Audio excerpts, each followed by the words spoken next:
Doctor वळसंकरांनी गोळ्या झाडून आत्महत्या केल्याची खबर पोलिसांना मिळाल्यानंतर डॉक्टरांच्या शवविच्छेदनाच्या वेळी सुसाईड नोट सापडली।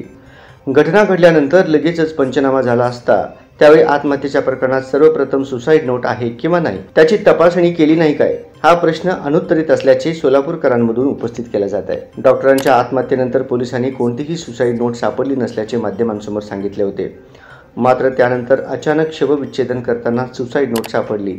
त्या सुसाईड नोटनुसार मनीषाला अटक करण्यात आली असे सांगण्यात आले। त्यामुळे सुसाईड नोट आत्महत्या झाल्यानंतर न सापडता नंतर कशी काय सापडली अशी चर्चा अजूनही सुरू आहे।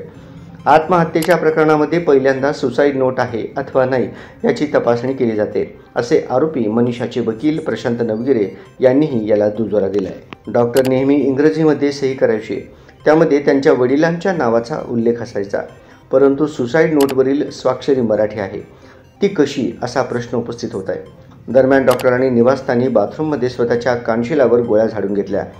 इथून पोलिसांना जिवंत काडतूस, फायर झालेली पुंगळी, रक्ताचे डाग आदी दिसून आले।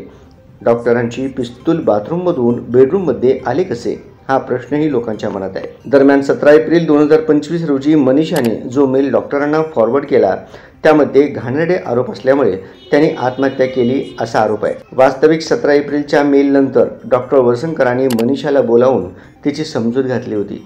यावर तिने डॉक्टरांना माफीही मागितली होती। त्यामुळे त्या मेलमुळे डॉक्टर एवढ्या टोकाचा निर्णय घेतील असे वाटत नाही। सुसाईड नोट ही घटनास्थळी सापडत नाही, ती नंतर सापडते, ही बाब सामान्यांना संशयास्पद वाटते।